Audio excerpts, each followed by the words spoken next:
Paduka Yang Mulia Wakil Tinggi Mahkota Kerajaan Belanda.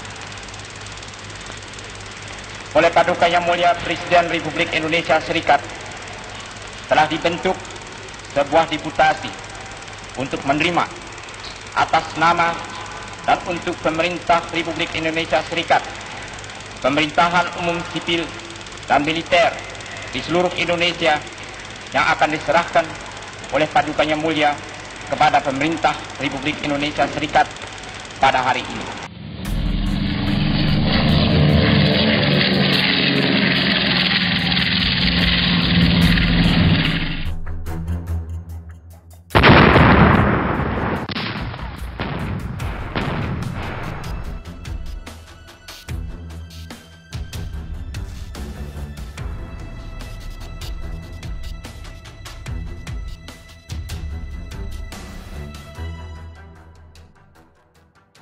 Yogyakarta Kembali, 29 Juni 1949 adalah puncak dari peristiwa penarikan mundur militer Belanda yang menduduki ibu kota RI Yogyakarta sejak agresi militer Belanda II pada 19 Desember 1948.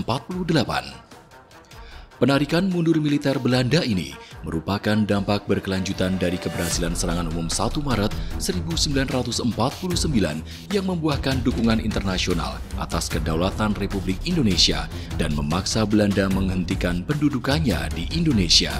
Hal itu kemudian tersimpulkan dalam perundingan antara pemerintah RI dan pemerintah Belanda dalam persetujuan Romroyen pada 7 Mei 1949.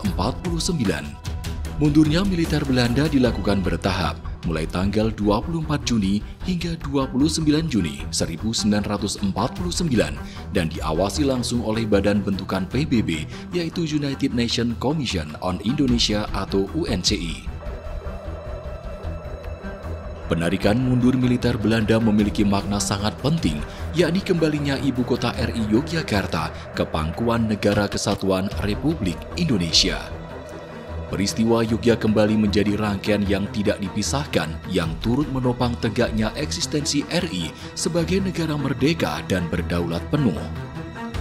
Proses kembalinya pasukan TNI memasuki ibu kota RI Yogyakarta dikoordinasikan oleh Panglima Besar Jenderal Sudirman kepada Sri Sultan Hamengkubuwono IX dan Sri Paduka Pakualam VIII melalui Letnan Kolonel Soeharto sebagai Komandan Werkeris III, Kolonel Jatikusumo, Kolonel TB Simatupang, Letda Wiyogo, Letda Sunarko, serta Ajudan Sudirman Kapten Suparjo Rustam dan Kapten Cokro Pranolo sesuai tugas dan tanggung jawabnya masing-masing. Meskipun demikian, Panglima Besar Jenderal Sudirman tetap waspada dengan melihat segala kemungkinan, terutama manuver Belanda yang telah berulang kali mengingkari kesepakatan secara sepihak. Peristiwa Yogyakarta Kembali yang terjadi sebenarnya tidak pada satu hari, yaitu mulai tanggal 24 Juni 1949 sampai 30 Juni 1949 itu merupakan peristiwa yang penting bagi eksistensi dan penegakan kedaulatan bangsa Indonesia. Nah, Yogyakarta Kembali ini tidak bisa dilepaskan dari peristiwa yang mendahulinya, yaitu apa? Yaitu serangan umum 1 Maret yang kemudian menghasilkan apa yang disebut dengan perjanjian Romroyen dan kemudian menghasilkan peristiwa Yogyakarta Kembali. Nah, kita tahu bahwa dalam serangan umum 1 Maret, ya walaupun kota Yogyakarta itu hanya dikuasai oleh TNI itu 6 jam, tetapi gaung dan dampaknya itu luar biasa. Karena apa? Karena setelah berita serangan umum 1 Maret itu diberitakan di radio di Playen, kemudian dikirim ke Aceh, Takengon, kemudian ke Burma, sampai kemudian ke India, disebarkan ke seluruh dunia. Dunia tahu bahwa ternyata bangsa Indonesia itu masih ada. Nah, karena dunia mengetahui dan terutama PBB pada waktu itu mengetahui bahwa bangsa Indonesia itu masih ada, yang ditunjukkan dengan kekuatan TNI yang menyerang kedudukan Belanda di ibu kota Yogyakarta, maka dengan segera terutama Amerika Serikat pada masa itu kemudian menyerukan untuk diadakan kembali perundingan. atau perjanjian. Nah, seruan dari Amerika Serikat ini tentunya didukung oleh KTN atau Komisi Tiga Negara yang pada saat itu sudah melakukan berbagai hal untuk melakukan sidang, mempertemukan sidang antara Indonesia dengan Belanda. Jogja kembali, satu peristiwa yang sebenarnya tidak kita bisa lepaskan dari peristiwa serangan umum 1 Maret, di mana di dalam peristiwa tersebut selain kita memunculkan satu komitmen kebangsaan yang kuat, di mana Yogyakarta di situ adalah berkedudukan sebagai ibu kota negara. Di situ pula ternyata kedaulatan sebagai sebuah negara kebangsaan Republik Indonesia itu dipertahankan. Nah, Jogja kembali ini secara de jure, secara hukum sebenarnya dikuatkan dengan adanya proklamasi kedua.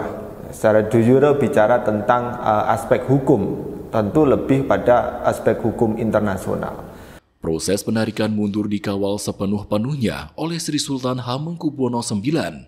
Beliau sangat konsen proses perdamaian segera terwujud karena rakyat sudah menderita terlalu lama akibat perang. Sri Sultan Hamengkubuwono IX merupakan seorang tokoh yang sangat peduli dengan keselamatan rakyatnya dan sangat ingin menghindari terjadinya konflik dan pertumpahan darah. Oleh karena itu, beliau mengeluarkan seruan penting untuk mencegah terjadinya satu letusan senjata saat penarikan mundur militer Belanda dari Indonesia pada bulan Juni 1949. Beliau mengeluarkan seruan sebagai berikut. Hormatilah seruan seorang raja untuk kebaikan rakyatnya. Berikan kesempatan bagi orang Indonesia untuk hidup dengan damai dan mengembangkan bangsanya sendiri. Sri Sultan Hamengkubuwono IX berharap bahwa seruan ini dapat membuat Belanda memahami pentingnya perdamaian dan menghindari konflik yang dapat merugikan kedua belah pihak. Seruan ini juga menekankan bahwa perdamaian hanya akan tercipta jika kedua belah pihak saling menghormati dan memahami kepentingan masing-masing. Pada saat Sultan memproklamasikan itu, bisa saja Sultan itu menganggap dirinya adalah sebagai pemimpin bangsa Indonesia. Karena apa? Karena Sultan sudah mendapatkan mandat dari Safruddin Prawira Negara. Jadi sebenarnya kekuasaan itu di tangan Sultan. Sementara pemimpin-pemimpin yang ada di Sumatera itu belum balik ke Jogja. Kalau misalnya ada pemikiran-pemikiran yang tidak baik, itu bisa saja. Karena apalagi waktu itu Sultan sebagai Menteri Pertahanan, penguasa Jogja, ya, tetapi tidak, ya, dengan proklamasi tanggal 30 Juni itu menunjukkan bahwa Yogyakarta dan Sultan itu masih bagian dari Republik Indonesia. Nah inilah, karena apa? Karena Sultan tahu bahwa peristiwa ini adalah peristiwa nasional. Selain itu sebenarnya di beberapa kota, ya, di sekitar Yogyakarta itu kekuatan-kekuatan Belanda itu juga sudah keluar dari Jogja, menuju ke Semarang, keluar dari wilayah Republik itu di beberapa tempat. Nah, proklamasi kedua ini terjadi pada 30 Juni 1949, tepatnya di Kamis jam 10 kalau tidak salah, dan diinisiatori sebenarnya oleh Ngarso Dalem ke-9. Kenapa ini terjadi? Nah, seiring dengan penarikan pasukan Belanda ketika perjanjian Ruyon itu selesai, pada akhirnya kan dunia mengecam perilaku Belanda terhadap Yogyakarta sebagai ibu kota negara pada waktu itu, harus menarik pasukan Belanda untuk meninggalkan Jogja. Kembalinya pasukan TNI disambut hangat oleh warga Yogyakarta. Di ruas-ruas jalan yang menuju markas TNI seperti di daerah Gejayan, Gondokusuman, Pengok, Taman Sari, Pato, Wirobrajan, Tegalrejo, Jetis, dan sekitar Malioboro, rakyat berjajar di sepanjang jalan mengalu-alukan prajurit TNI. Pagi hari, tanggal 6 Juli 1949, pesawat DC-3 yang membawa Bung Karno dan Bung Hatta dari pengasingan di Pulau Bangka mendarat di lapangan terbang Maguwo, Yogyakarta. Kedatangan pemimpin RI dari pengasingan disambut antusias oleh rakyat. Pada Minggu sore 10 Juni 1949, Panglima Besar Jenderal Sudirman diiringi pasukan pengawal memasuki kota Yogyakarta. Sudirman melakukan inspeksi dalam parade akbar di alun-alun utara dan selanjutnya menemui Bung Karno dan Bung Hatta di Istana Gedung Agung. Peranan tidak hanya terbatas pada Sultan, tetapi kepada seluruh masyarakat Yogyakarta. Bagaimana masyarakat Jogja itu betul-betul mendukung perjuangan bangsa Indonesia. Yang puncaknya adalah serangan umum 1 Maret. Yang mana serangan umum 1 Maret itu memberikan kontribusi yang lebih besar dari itu, yang menunjukkan bahwa eksistensi bangsa Indonesia itu masih ada. Dan tentunya itu juga kemudian diikuti dengan peristiwa Jogja Kembali. Nah, peristiwa Jogja Kembali itu tidak akan berhasil kalau misalnya masyarakat Jogja juga tidak akan mendukung peristiwa itu. Karena apa? Karena mengkondisikan kota ya dengan Belanda keluar dari Jogja dan mengkondisikan TNI masuk ke Jogja, itu kan harus membuat kondisi aman. Nah, kondisi aman itulah menunjukkan bahwa kota Yogyakarta itu adalah kota yang dapat diandalkan, kota yang memperlihatkan perjuangan yang luar biasa. Peristiwa Yogya Kembali memainkan peran penting dalam sejarah Indonesia karena menandai berakhirnya periode perang gerilya dan memungkinkan Yogyakarta menjadi pusat pemerintahan yang stabil dan berfungsi dengan baik. Jadi sekali lagi saya katakan bahwa peristiwa Jogja Kembali itu sebagai sebuah peristiwa yang sekali lagi menegaskan bahwa kota Yogyakarta meneguhkan dirinya sebagai kota perjuangan.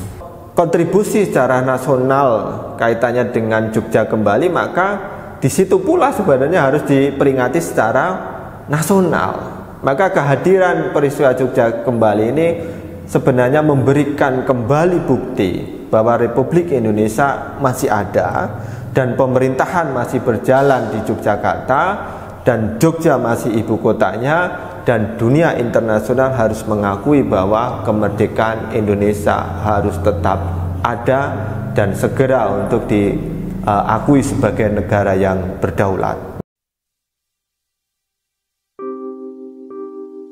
Bangsa yang besar adalah bangsa yang menghargai jasa-jasa para pahlawan kusuma bangsa. Oleh sebab itu, pendidikan sejarah menjadi penting agar generasi masa kini tidak lupa terhadap asal-usul bangsanya. Dari sejarah, kita dapat mempelajari banyak hal seperti nilai-nilai patriotisme, bela negara, pentingnya persatuan nasional, semangat gerilya, kekuatan diplomasi internasional, dan banyak lagi lainnya. Nilai-nilai tersebut saat ini masih sangat diperlukan sebagai dasar kita semua untuk mengawal perjalanan bangsa ke depan menjadi bangsa yang besar, maju, dan dihormati dalam percaturan dunia. Mengajar sejarah di kelas itu memiliki tantangan tersendiri ya. Pasalnya belajar sejarah dengan metode ceramah itu cenderung membosankan ya.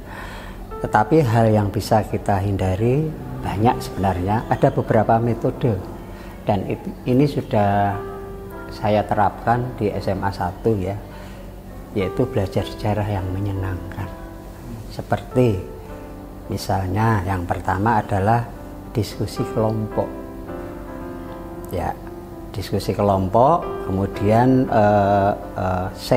salah satunya yaitu nanti yang hal-hal yang bersifat kontroversi, sejarah yang masih kontroversi tanda petik, itu kita bisa menggunakan semi debat. Iya, itu sangat menarik sekali ya. Itu yang pertama. Kemudian yang kedua, melakukan project vlog sejarah. Kalau hanya di kelas sangat membosankan jelas. Jadi anak kita bawa keluar ke satu situs sejarah, ke museum ya. Kemudian anak-anak sebelumnya sudah kita bagi per kelompok untuk membuat vlog sejarah dengan judul-judul bertemakan tertentu.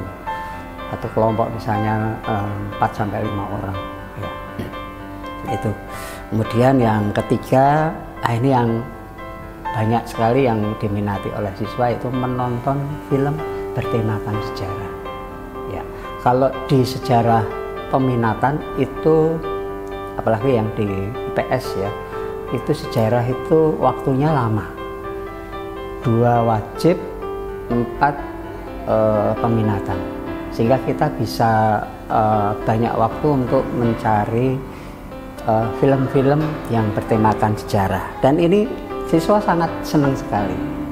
Perlu memang ada kajian-kajian berkaitan dengan hari-hari sejarah yang ada di Yogyakarta, tetapi kami berharap jangan sampai kajian itu dilakukan justru ada kemunduran dari peristiwa sejarah itu sendiri, sehingga membutuhkan klarifikasi terhadap sumber-sumber sejarah, pelaku-pelaku sejarah, dan juga mereka-mereka yang selama ini selalu mengamati tentang hari-hari sejarah yang ada di Yogyakarta khususnya dan Indonesia pada umumnya. Memerlukan kajian khusus, memerlukan diskusi-diskusi agar semuanya menjadi bagian yang indah pada waktunya. Kalau tidak dilakukan kajian, kita justru takut, seperti kami sampaikan tadi, ada kemunduran terhadap peristiwa sejarah itu sendiri. Event-event khusus itu kelihatannya pemerintah perlu mengeksplor ke mass media ya, supaya banyak diketahui oleh masyarakat. Kemudian kalau kita jalan saja ke Malioboro dari Tugu sampai Keraton, itu penuh dengan peristiwa sejarah ya. Peristiwa Jogja Kembali itu banyak yang nggak tahu bahwa ada satu tetenger yang ada di situ, yaitu di dekat utara Ina Garuda. Nah, perlu itu disosialisasikan ya, termasuk jalan-jalannya, kemudian Istana Negara, kemudian jalan yang kaitannya dengan sumbu filosofis itu perlu disosialisasikan ke pelajar dan masyarakat generasi muda. Tentu Pemuda DIY akan berbuat lebih baik dari apa yang sudah dilakukan sekarang ini. Tidak kemudian menjadikan hari-hari sejarah sebagai salah satu bentuk untuk mengisi museum, tetapi kita akan mencoba menjadikan hari-hari sejarah yang ada di Pemuda DIY ini menjadi sesuatu yang menarik bagi masyarakat Yogyakarta untuk kemudian mengetahui peristiwa-peristiwa sejarah yang pernah ada, termasuk di dalamnya nilai penting yang ada di sejarah itu sendiri.